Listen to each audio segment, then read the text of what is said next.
We're back and we're here with a huge update on Joseph Woll, as well as some injury updates for the Toronto Maple Leafs, and Nylander might be on the brink of history. My name is Manu, this is Leafs Digest, and let's jump right into it.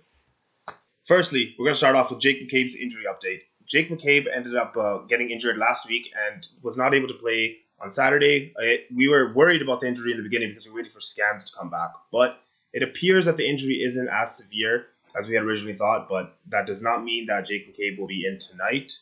As Sheldon Keefe said yesterday during the practice that McCabe is progressing. The goal is to get him up and running for the practice midweek, and he will not be in the lineup tomorrow as in today. This was from yesterday. He will not be in the lineup tonight against the LA Kings. This is unfortunate, but it's good to see that he is progressing well and it's not as severe as originally thought. But that means, in the meantime, William Nylander is continuing to be slotted in at the third pair alongside Klingberg. And it's interesting, I believe that these two might have some chemistry as they are from the same city in Sweden. And let's hope that that chemistry continues. This is Klingberg speaking on Lagesson. He's a guy who's also really good at reading the game. And he's talking big about him. He's telling him that he's good at the offensive zone. He reads the right plays and all the things that you would want from a defenseman, he's good at, apparently. And the offensive and defensive zones, he sees the ice really well. He wins his battles, and that's good to hear out of Klingberg because we do want our defenseman to be able to play, even though he's a third-pairing defenseman. Lagesson hasn't been able to show that he can stick in the NHL, and it would be great if he was able to come out and let this be a breakthrough moment for him. But the main thing that we need for him to do is hold the line while we wait for Jake McCabe to get healthier. We're hoping from Sheldon Keefe that it happens later this week and Jake McCabe come back in, but we shall see. And another update that should be good for us is that Joseph Woll is going to be back between the pipes. And that is great news because the Leafs just definitely play much better with him in the front. They are more confident, and it's just that they've many times in the press conferences, Marner's mentioned him, Matthews has mentioned it, they just play better with Woll in front. He's just cool and calm and collected. He is absolutely tearing it up right now, and it's great to see because they agree that he did an excellent job for us on the road trip, and they want to get him back in. Thank you to David Alter from X, as he has been tearing it up. Like I said, he's leading rookies in so many categories, in save percentage, goals against average, wins. He might just be making a case for the Calder Trophy. I know it's wild to say that Joseph Woll is leading the league in 3 of the 4 categories for rookies, as I mentioned before, and I know the rookie class this year is stacked. We have rookies on Ottawa and Philadelphia who continue to tear it up. They are leading the league in points. And then you have Connor Bedard and you have Cooley. And they are both also the hype names. A lot of people are saying it's going to be Bedard this year. And our rookie was supposed to be Matthew Nyes, but it seems like Joseph Woll snatched that role from him, and he's going to be the rookie of the year for the Toronto Maple Leafs. And that would be great for Matthew Nyes and the rest of us. The whole fan base will be very excited about that. Joseph Woll has been standing on his head. We hope this continues. And maybe he will actually be able to make a real noticeable impact into that Calder Trophy race. I'm just giving you guys a little teaser right now. It's a video that we hope to be able to make in the future. And that was just because he's back in net tonight. And I thought it would be something interesting to mention. Let me know what you guys think. Is he a real contender, or am I just being the unhinged, delusional Leafs fan that I always am? Well, moving on. The Leafs will be playing the LA Kings tonight, and that means Willie is on the brink.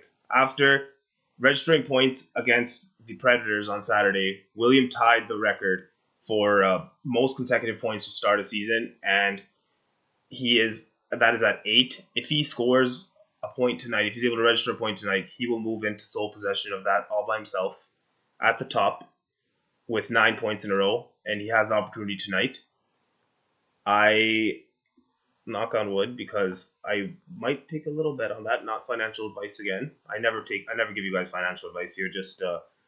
I just rant about the Toronto Maple Leafs. And William Nylander has a pretty good opportunity to do this. He thinks that he's playing just as well as he has in his whole career. I kind of agree with him. He has been good for as soon as he's been in the NHL. He's gotten a little bit better, yes, but he's now more consistent. But his peaks, he's been this good. Like, he is able to dominate teams. He's fast, quick, mobile. He has the soft hands. He has the finish, the playmaking ability.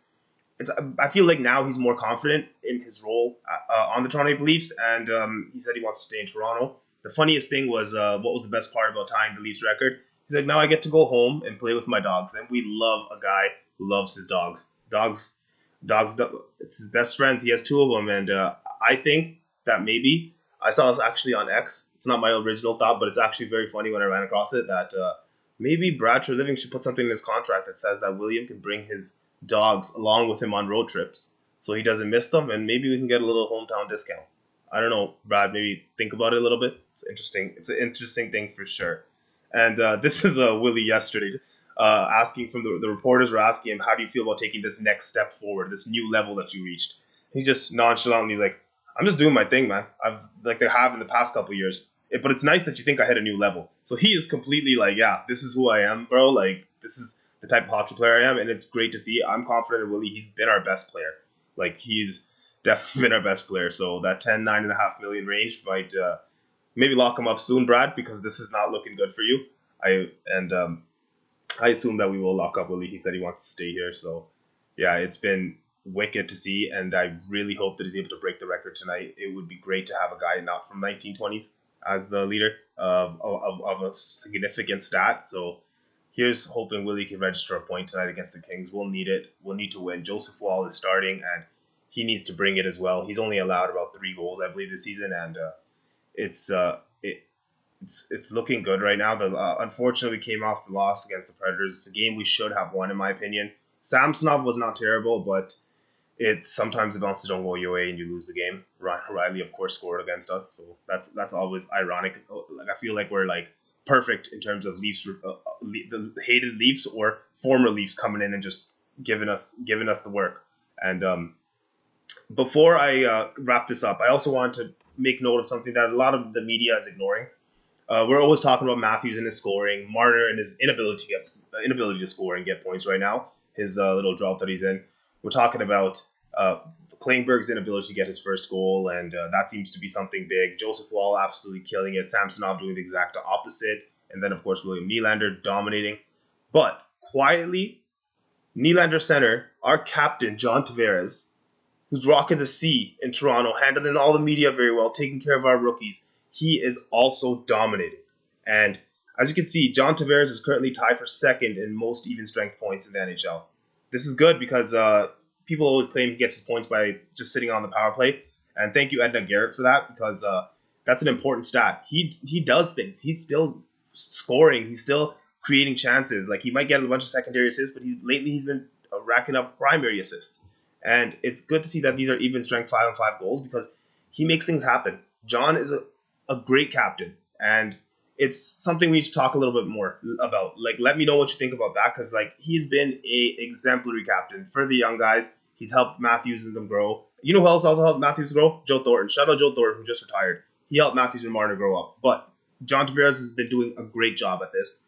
He kept Minton at his house, Nyes at his house, and he is an exemplary captain. We don't talk about him enough, so I just wanted to take a moment to bring that up. John Tavares is still killing it.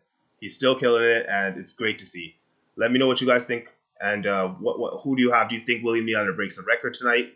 How's Joseph Woll going to do? Is he in the Calder Trophy race? And if you love John Tavares, just leave a comment below. My name is Manu. This is Leafs Digest, and I will see you guys soon.